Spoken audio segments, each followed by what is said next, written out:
Bonsoir. Dans l'actualité, l'enquête sur l'enrichissement illicite, l'ancien directeur du cadastre sous mandat de dépôt cet après-midi, des membres de sa famille sous contrôle judiciaire, Taïb Ndiaye est poursuivi pour plus de 3 milliards de francs CFA. L'affliction et la colère des parents de Cheikh Malayni Sané, le jeune détenu mort en prison. Sa famille va porter plainte. L'autopsie a révélé en effet une hémorragie interne. La victime aurait été violemment battue. Mali, la découverte d'un charnier à Thiago, près de Bamako, une fosse commune avec 21 corps. Une découverte une semaine après l'arrestation du général Amadou Sanogo. Les 21 personnes seraient des bérets rouges proches du président ATT, Amadou Toumani Touré, renversé en 2012. L'invité de l'entretien éclair en fin de journal, le ministre de la Communication et de l'économie numérique, Cheikh Bamba Dièye, qui a visité le stand de son ministère à la foire internationale de Dakar. La journée africaine sans papier est célébrée aujourd'hui.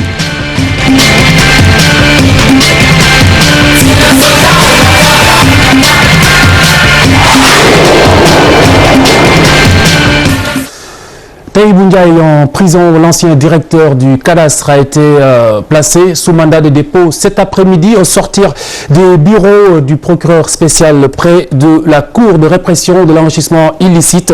Il est poursuivi pour plus de 3 milliards de francs CFA. Des membres de sa famille ont été placés sous contrôle judiciaire, toujours dans cette même affaire.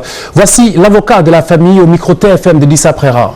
Et ses filles adoptives sont placées sous contrôle judiciaire après inculpation pour complicité d'enrichissement illicite, tout simplement. Il est à Rebeuss. Oui, lui, il va à Rebeuss, bien sûr. Les autres, elles rentrent chez elles. Elles doivent chaque semaine venir signer. Ce sont les mêmes mesures qui ont été prises pour les premiers qui avaient été inculpés par la Chambre. Les Diacé et autres, tous ceux qui sont en liberté provisoire. C'est les mêmes mesures. Il reste ferme sur ses positions. Il n'a rien ajouté. C'est tout. Mais ce n'est pas une question de libérer ou de ne pas libérer les biens. Il a fait une médiation pénale. Cette médiation pénale, il appartient à l'état de l'exécution. Simplement, la non-exécution de cette médiation ne relève pas de Taïbou Ndiaye. Je suis désolée. Elles sont poursuivies pour qu'elles ne reconnaissent pas les faits. Elles ne reconnaissent pas les faits. Elles sont poursuivies pour complicité, mais la Cour a estimé ne pas devoir les placer sous mandat de dépôt. La mort du jeune détenu à la maison d'arrêt et de correction de Rebeuss. La famille de la victime présumée va attaquer en justice l'administration pénitentiaire. L'autopsie de la dépouille de Cheikh Malayni Sané révèle des blessures au cou et une hémorragie interne dans le dos. Kolo Cissé, Masséer Ndiaye et Ibrahim Kamara. Sur cette photo, le défunt Cheikh Malayni Sané. Un détenu décédé samedi dernier à la maison d'arrêt correctionnelle de Rebeuss, il a été inhumé mardi. À la maison mortuaire, la famille dans le désarroi déplore l'attitude de l'administration pénitentiaire. Vendredi, il a été jugé le vendredi avant d'être déféré à Rebeuss. Il était bien portant. Nous ne lui avons pas rendu visite le samedi, mais nous lui avons amené à manger. Et le lundi matin, un détenu nous appelle pour nous dire qu'il est décédé le samedi. L'administration pénitentiaire, elle, nous a informé le lundi, c'est-à-dire 2 jours après son décès. Outrée par l'annonce tardive du décès de son fils, la famille décide de retarder l'enterrement de Cheikh Malayni Sané pour des besoins d'autopsie. Une autopsie qui a permis de lever un coin du voile sur la mort du jeune détenu. L'autopsie a révélé qu'il a été battu à mort. Il a eu des blessures au niveau du cou, des poignets, des genoux et des pieds. Puis, il a également une hémorragie interne au niveau du dos. Je peux même vous montrer le pantalon qu'il portait.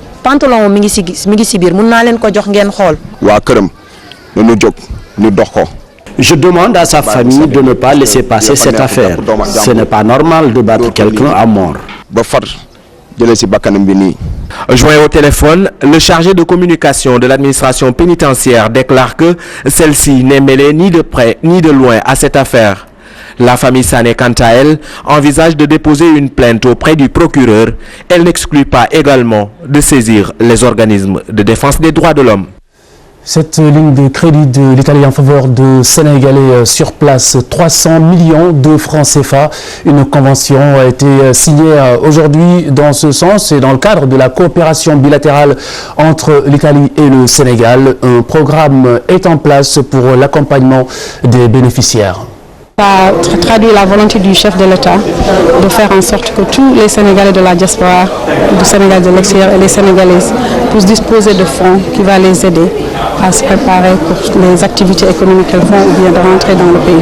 Il suffit seulement que les Sénégalais puissent appliquer au programme et montrer que c'est des activités génératrices de revenus ou des activités qui vont leur permettre de vraiment être autosuffisants et autonomes. Le président de la République nous a instruit de faire de telle sorte que tous les Sénégalais, sans coloration politique aucune, puissent bénéficier de ces fonds. Donc il suffit nous aurons un processus transparent où les gens viendront avec leurs informations, vont appliquer. Il y aura un comité de sélection.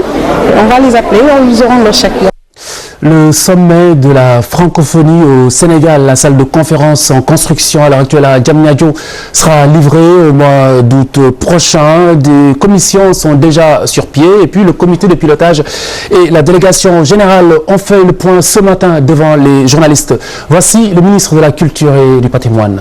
Le Sénégal s'est bien organisé jusqu'ici pour avoir des commissions compétentes dirigées par ces personnalités de l'administration qui sont elles-mêmes compétentes, capables de prendre en charge les problèmes de protocole et de liaison, les problèmes de sécurité, les problèmes d'hébergement et de logistique, les problèmes de communication, les problèmes de projets d'accompagnement et de partenariat, de santé. Tous ces aspects-là ont été passés en revue de manière large pour arriver à un constat que nous sommes en bonne marche pour aller vers le sommet et nous continuerons ce travail-là avec l'aide du comité de pilotage de l'OIF pour l'organisation du sommet et le conseil d'orientation ici de la délégation générale à la préparation du 15e sommet de la francophonie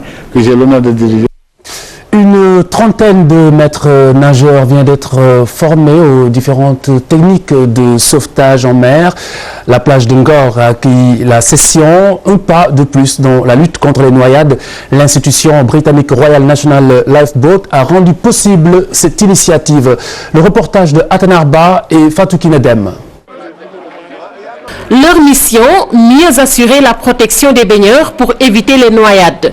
Ils sont au nombre de 30 nageurs à bénéficier de nouvelles techniques de sauvetage. Après un séjour en Angleterre, Idrissa Ndiaye partage l'expérience avec ses collègues. En Angleterre, c'est très rare que tu trouves quelqu'un qui se noie. Pourquoi? C'est la communication, l'instruction, l'éducation des enfants. Oui, on doit mieux éduquer et sensibiliser les enfants et en plus sensibiliser la population. Parce que quand on sensibilise la population, les parents, ils vont être responsables de leurs enfants. Quand ils viennent à la plage, c'est à eux de surveiller les enfants. Initiée par l'organisation britannique Royal National Lifeboat Institution, la formation sera pérennisée. Nous avons commencé à collaborer avec le Sénégal car ayant remarqué un nombre impressionnant de cas de noyade, c'est pour lutter contre ce phénomène que nous sommes venus former des formateurs en technique de sauvetage pour qu'à leur tour qu'ils puissent en former d'autres. Life-saving without needing us to be here every time. Les liens entre le secteur privé par exemple, les liens entre les peuples sont aussi important, peut-être aussi productif et c'est quelque chose qu'il faut fêter, il faut saluer, il faut encourager. C'est beaucoup plus efficace qu'il y a des vrais experts qui échangent avec les experts ici au Sénégal. Le groupement des sapeurs-pompiers salue l'initiative qui entre en droite ligne de ses activités. Des unités de prévention sont déjà sur les plages. Avec les moyens qu'on a, dont on dispose, parce que nous avons pratiquement, c'est dans toutes les régions où il y a un plan d'eau, une unité de GREP Le GREP, c'est quoi? C'est le groupe de recherche et d'exploration en plongée.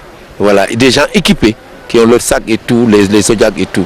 Donc ils sont équipés et nous, on peut faire face à n'importe quel genre d'appel de secours dans ce domaine. Après le Sénégal, les instructeurs de l'organisation se rendront à Banjul en Gambie pour former 30 sauveteurs bénévoles sur les premières étapes de sauvetage. Et puis cette bonne nouvelle pour les Matamois, ils vont pouvoir désormais obtenir leur passeport sans être obligés de se rendre à Dakar, comme c'était le cas jusque-là. Une unité mobile de dépôt de passeport est sur place. Les services du ministère de l'Intérieur ont répondu ainsi à une forte demande formulée depuis bien longtemps. Ali Bandel Nyang. Les populations de Matam ne se déplacent plus pour déposer les documents nécessaires pour l'obtention du passeport. Le ministère de l'Intérieur y a déployé une unité mobile logée dans les locaux du commissariat de police de la ville. Une aubaine pour les candidats à l'immigration, tout comme pour les familles des migrants. Je suis venu pour déposer un passeport. La nouvelle nous est parvenue et vraiment je profite de l'occasion parce que j'allais me déplacer jusqu'à Dakar pour le faire. Et là c'est une occasion, c'est une véritable aubaine pour la région de Matam. Franchement, nous sommes contents du ministre de l'Intérieur parce que Matam c'est une capitale régionale. Si toutefois que l'administration concentrée se limite à Matam et puis pour permettre les fils de la région de Matam de bénéficier de certains trucs, ça on ne peut que réjouir. On remercie le ministre de l'Intérieur, on remercie tout le monde, on remercie aussi TFM qui fait des efforts pour amener à la population de comprendre ce qui se passe dans le pays. La population est très satisfaite. Ils voient ça, ils réclament même le bureau parce qu'ils voient que c'est une nécessité maintenant. Ils sont vraiment contents, on les accueille ici. Il y a les dépôts et à chaque fois le nombre de dépôts s'améliore, tout se passe bien. Le même passeport, c'est identique, il faut avoir votre pièce nationale d'identité. Vous achetez la quittance au niveau des impôts et domaines. Au début, peut-être l'information n'était pas, mais maintenant ça va. À chaque jour, on voit le nombre s'accentuer. Cette initiative du ministère de l'Intérieur est en droite ligne avec l'objectif du gouvernement de rapprocher l'administration aux administrés. C'est une aubaine que d'avoir un bureau passeport à Matam. Ça satisfait plutôt une vieille doléance. Vous savez que les Foutanké sont d'éternels émigrés devant Dieu. Et c'est bien parce qu'on connaît l'apport des émigrés dans la construction du Fouta, un apport décisif. La raison pour laquelle l'avènement de ce bureau va permettre aux Foutanké qui veulent émigrer de pouvoir le faire dans des conditions normales. Les activités se déroulent normalement au niveau du commissariat. La demande est très forte. Cela démontre encore une fois combien l'État a eu raison de mettre en place ce bureau à Matam. L'affluence des hommes et femmes qui viennent de tous les coins suffit pour comprendre la forte demande. Comme cela se passe à Dakar, les Matamois ont aujourd'hui la possibilité de disposer de leurs documents de voyage sans avoir à parcourir les 700 km. L'actualité au Mali dominée par la découverte d'une fosse commune à Thiago, près de Bamako. Les 21 personnes du charnier seraient des bérets rouges. Les militaires proches du président Amadou Toumani Touré, ATT, qui a été renversé en 2012 par le général Amadou Sanogo, alors capitaine de l'armée. L'auteur du putsch, arrêté d'ailleurs il y a une semaine pour des exactions prêtées à ces hommes. Les cartes d'identité retrouvées dans la fosse semblent confirmer qu'il s'agit bien des bérets rouges qui ont été déclarés disparus. Voici le sport dans un instant.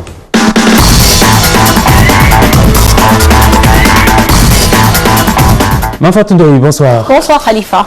Les sports avec le football d'abord. Tout à fait, le tournoi de l'Assemblée nationale. Un tirage au sort effectué cet après-midi dans les locaux de l'hémicycle. La première rencontre mettra donc aux prises les Diambars de Sali, champion au titre, au Kaoural de Vélingara, champion de National 1. Le deuxième choc est le remake de la finale de la Coupe du Sénégal et opposera le Giraffe de Dakar au Casasport de Ziguinchor. Rappelons que l'Assemblée nationale a mis à disposition une enveloppe de 10 millions de francs CFA pour l'organisation de ce tournoi. Les demi-finales sont prévues vendredi au stade Demba Diop, la finale prévue dimanche, ainsi que le match de troisième place. Football toujours, mais en Europe cette fois-ci. La 16e journée de Ligue 1 se poursuit avec 6 matchs au programme de ce mercredi. Le PSG, leader du championnat, se déplace chez Evian Tonon Gaillard. C'est justement les coéquipiers de Modou Sougou, les Parisiens.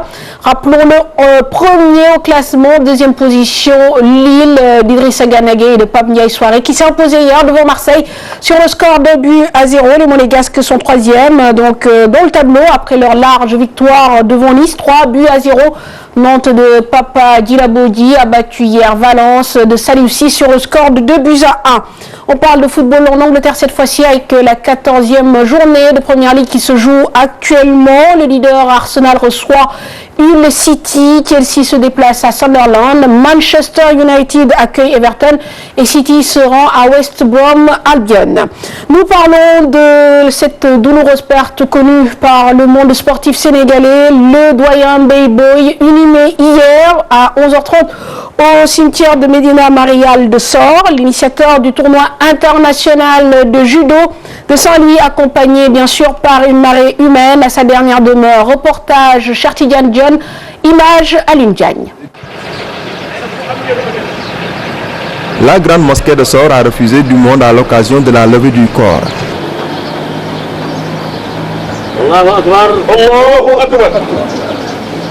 Direction les cimetières de Médina Marial de Sor où Ababakar Fall Dimbaïboy a été inhumé ce mardi à 11h30.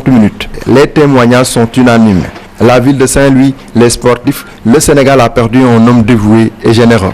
Pour inscrire une journée internationale du judo dans cette ville, ce n'est ni l'œuvre d'une fédération ou d'un quelconque gouvernement. C'est sa chose. Il s'est battu, corps et âme.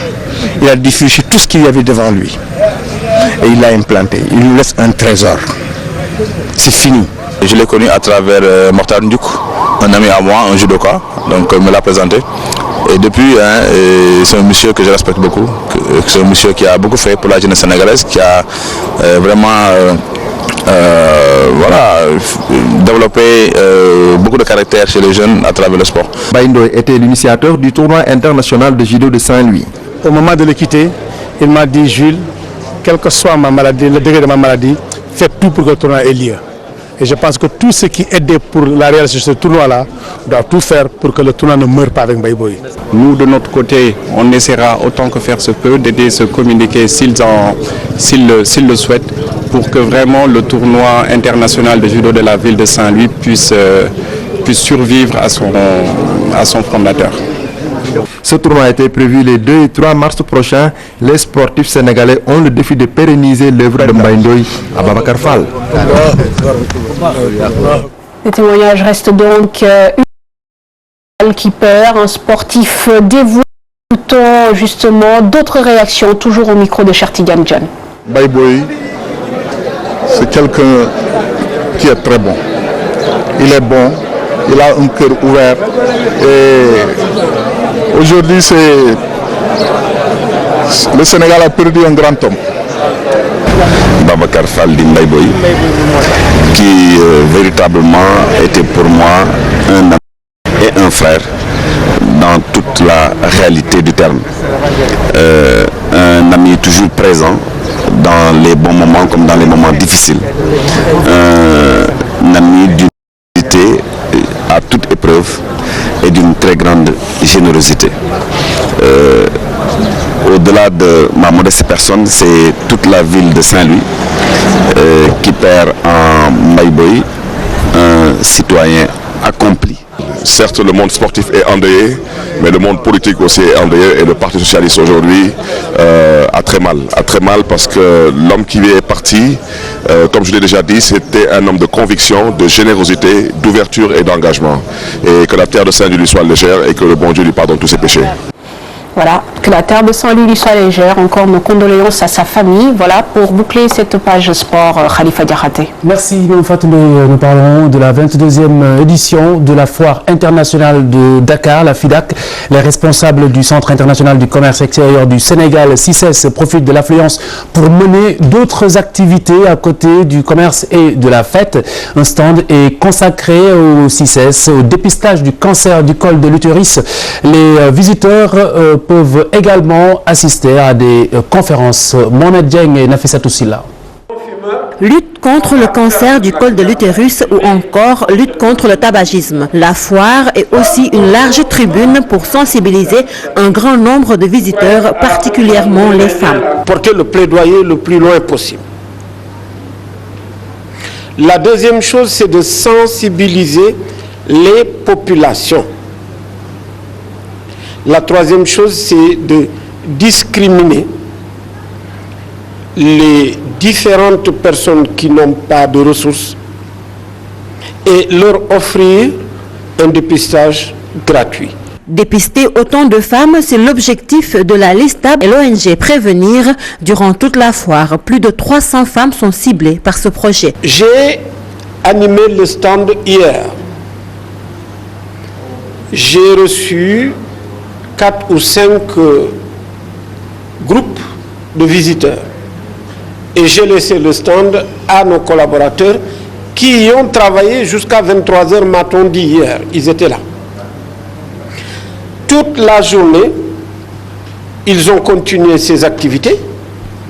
Et moi-même, toute la matinée et durant l'après-midi, j'ai vu 46 femmes. J'ai empêché à 46 femmes de développer un cancer du col de l'utérus en moins d'une journée. Il y aura encore 6 séances de dépistage. Nous visons 350 femmes en 7 jours. C'est énorme.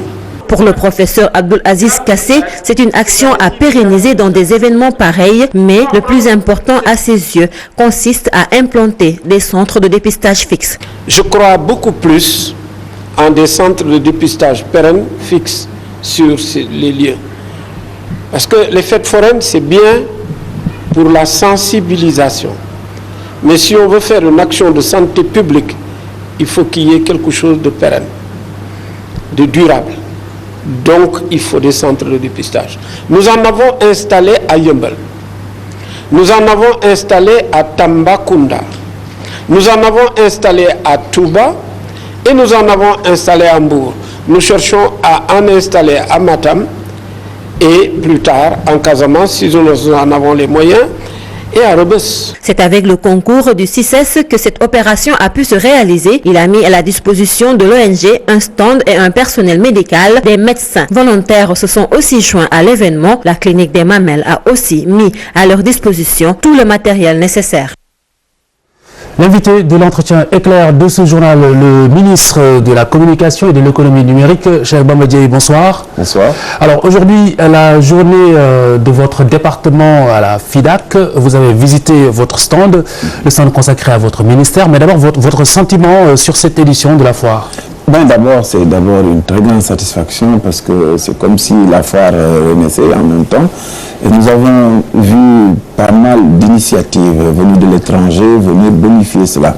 Je crois que le pays a énormément besoin de ces échanges commerciaux et ça aussi a un impact énorme sur l'attractivité du Sénégal.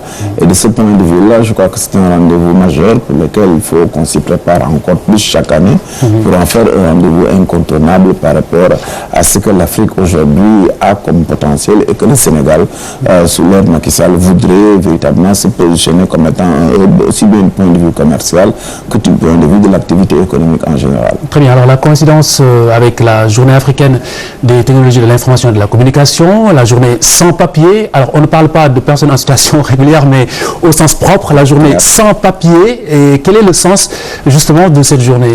Vous savez, l'Union africaine a décidé chaque année d'organiser une semaine africaine consacrée au TIC. Et à l'intérieur, il y a une journée sans papier.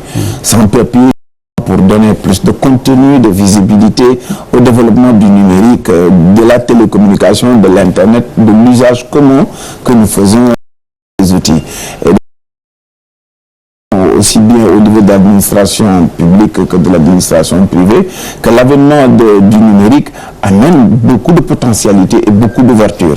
Et il était important que le Sénégal, qui se veut un hub dans ce domaine-là, puisse nécessairement se lancer dans ces initiatives de journée sans papier, étant entendu quand on de management management, il est aujourd'hui faisable, pas seulement une journée, mais plusieurs journées peuvent se faire sans papier, étant entendu qu'on fait nos courriels, on fait nos SMS, on utilise souvent le mobile, on utilise l'Internet, l'ordinateur, dans toutes les formes de transactions et d'actions que nous menons. En réalité, l'avenir, c'est à la fin du papier. Et c'est pour cela qu'il faut qu'on s'y prépare. Alors, il y a des économies à faire au niveau donc, franc CFA, mais également au niveau écologique. Alors, faut-il aller vers la numérisation des factures, même des factures d'eau, d'électricité? Absolument, c'est un mouvement qui est quasi irréversible. Aujourd'hui, la Sénélec comme la Sonatel ou toutes les autres entités gagnent énormément d'argent si jamais toute la société était ancrée dans la culture du numérique. Et cela aussi, vous l'avez dit, justement, il y a un problème lié à la défense de nos écosystèmes, à la protection de l'environnement, étant entendu qu'aujourd'hui même la sûreté des transactions est une réalité. Je pense que le Sénégal qui veut équilibrer point prioritaire en matière de développement des TIC en Afrique, n'a pas enclenché le mouvement et le process. Il est extrêmement important qu'aussi bien au niveau du banking qu'au niveau de la santé, de l'administration en général, on parle du gouvernement. Je pense que voici donc un ensemble de faits qui organisent le quotidien et qui sont complètement gouvernés par le numérique. Et il est important qu'on le conçoive comme tel et que c'est normal des sociétés que le Sénégal ne se laisse pas dépasser à ce niveau. Très bien, alors pour rester dans la même veine, en sortant de votre visite du stand du ministère au CICES, vous avez prêté une forte comptabilité économique aux nouvelles technologies de l'information et de la communication. Comment vous l'étayez, une comptabilité économique? Aujourd'hui, c'est clair qu'en réalité, ce que nous savons, c'est que l'ensemble des systèmes comptables en général, que ce soit au niveau du ministère de l'économie, des finances, des banques, que ce soit au niveau des sociétés, etc., il est extrêmement évident pour tout que nous concevons que l'ensemble de ces données et de ces affaires-là puissent se traiter de manière électronique aujourd'hui. C'est ça la réalité. C'est en train d'être et c'est pourquoi, quand on voit tout le plan Sénégal émergent qui a été regardé la dernière fois lors du séminaire gouvernemental, on constate que le gouvernement et le président de la République que le numérique et l'utilisation et l'usage quotidien du numérique deviennent une réalité au Sénégal. L'administration publique comme de l'administration privée et surtout au niveau du système financier, aujourd'hui nous sommes dans des situations où le monde est devenu de fait une réalité numérique. Il n'y a qu'à voir le groupe GFM, l'ensemble de vos transactions, de vos actualités, de la manière dont vous traitez l'information, c'est totalement le numérique qui le gouverne et l'utilisation du papier est devenu quasiment une réalité à votre niveau. Il y en a pas sur ce plateau en tout cas. Au niveau de l'état civil également, les Sénégalais sont confrontés à des difficultés au niveau de l'archivage également. Comment faire de telle sorte que tout cela soit numérisé pour le bien de tous? C'est cela aujourd'hui numérique. L'avènement d'une société plus électronique, on peut l'appeler ainsi, c'est que nous pourrons faire des activités de la vie, que ce soit aussi bien comme vous le dites pour les collectivités locales, les citoyens gagnent les états civils numérisés et de ce point de vue-là, que vous soyez à Dakar, à Saint-Louis ou ailleurs ou à l'étranger, vous pouvez acquérir votre extrait de naissance sans pour autant avoir le besoin d'aller jusqu'à l'état civil.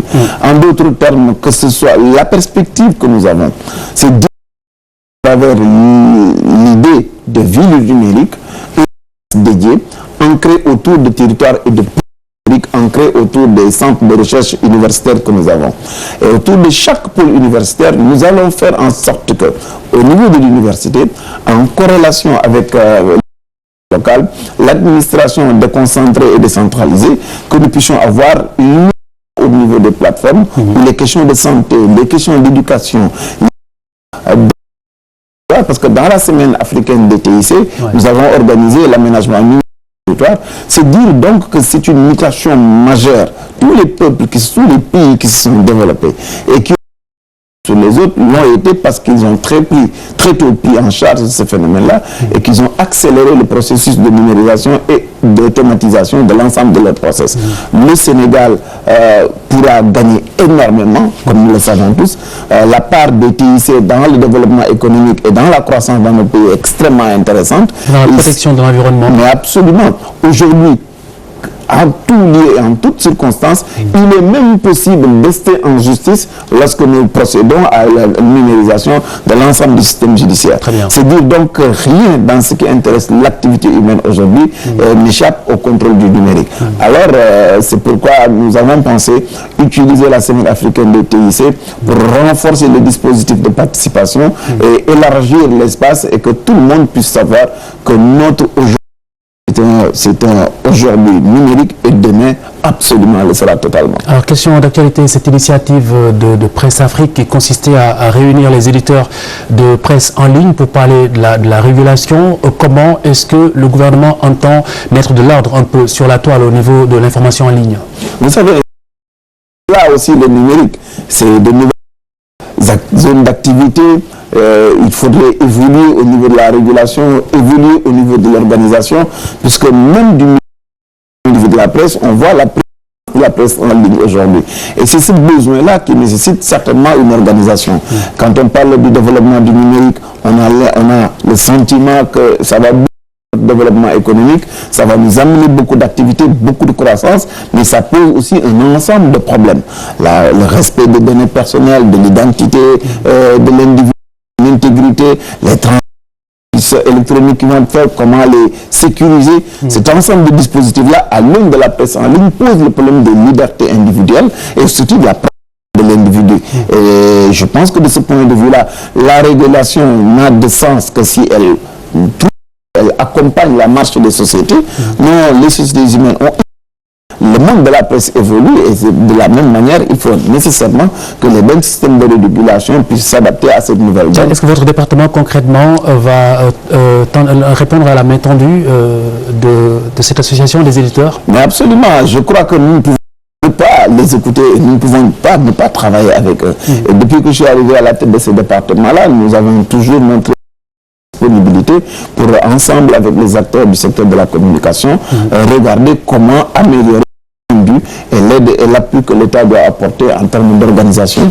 Et depuis très longtemps, je pose et repose la question du code de la presse et surtout des méthodes qu'il faut mettre en place pour un secteur qui est un secteur en grande mais stratégique, parce que nous avons besoin d'être informés et d'être bien informés. Nous avons besoin de pouvoir nous ouvrir au reste du monde. Nous avons besoin de savoir le pouls et de sentir le pays vivre. Et tout cela, c'est des secteurs que la presse en ligne, comme la presse en général, réalise absolument. Alors là, nous parlons de l'audiovisuel. Où en êtes-vous dans ce projet de passage de l'analogie au numérique? Il y a des avancées? Nous concerne au niveau du ministère de la communication et de l'économie numérique, nous avions en charge de mettre en place tous les dispositifs qu'il fallait pour aborder ce problème de la transition avec des acteurs au Sénégal. Plus de 120 acteurs ont été complètement impliqués dans tout ce qu'il fallait faire en termes de choix sur les normes de compression et les normes de diffusion. À la donne sous-régionale, ce que nous avons fait à Banjul il y a 3 mois déjà, nous avons livré au président de la République l'ensemble des conditions autour desquelles devra être organisée la transition de l'analogique au numérique. Donc le point de la situation aujourd'hui, c'est aller vers la mise en œuvre réelle, et c'est là aussi le sens du décret que le président de la République a pris, une équipe qui doit aujourd'hui organiser cette transition. Ce qu'il fallait être fait au niveau de mon ministère elle a été depuis très longtemps. Maintenant, nous avons des sont là et des délais qui courent pour tout le monde. En juin 2015, il nous faut assumer cette transition. Mais je crois qu'il y a possibilité pour que le Sénégal fasse cette transition. Et au-delà de la transition, l'aspect le plus intéressant, c'est la réduction du spectre. Être livré au Sénégal pour pouvoir libérer les acteurs de la télévision leur donner plus de temps, les amener à aller s'occuper de leur cœur de métier, puisque le transport, le multiplexage et la diffusion sera du rôle d'un organisme indépendant. Je pense que sur le débat et le contenu, il y a beaucoup de choses qui pourront être apportées et qui vont complètement bonifier le secteur en termes de transition. Voilà, très bien, Monsieur le ministre, je vous remercie. L'entretien est terminé. En revanche, votre commune vient de perdre, tout le Sénégal a perdu ce pilier des sports. Mbaye Boye, votre sentiment? Beaucoup de tristesse et beaucoup de regrets parce que c'est un grand monsieur, quelqu'un qui a énormément fait pour sa ville, pour le sport saint-louisien, pour le sport sénégalais. Et le tournoi international de judo qu'il a porté, qu'il a organisé, réalisé, est aujourd'hui un élément important dans l'attractivité du territoire saint-louisien. Et je crois que c'est une perte immense et c'est toute la communauté parce que nous avons perdu un ami, quelqu'un de très fidèle, quelqu'un d'engagé et que par rapport à la sollicitation des jeunes, et je ne peux nombrer le nombre de jeunes qui ont été sauvés grâce à l'action énergique, déterminée et très profonde qu'Mbaye a toujours eu à faire pour Saint-Louis. Je ne peux que prier de son âme et que Dieu le Tout-Puissant l'accueille dans son immense paradis et que son œuvre qui repose entre les mains des sportifs saint-louisiens, de la commune et de ses amis et de sa famille aussi puisse être perpétuée et continuer le plus longtemps possible. Merci Monsieur le ministre Cheikh Bamba Dièye, ministre de la Communication et de l'Économie numérique. Excellente soirée sur TFM. Bonsoir.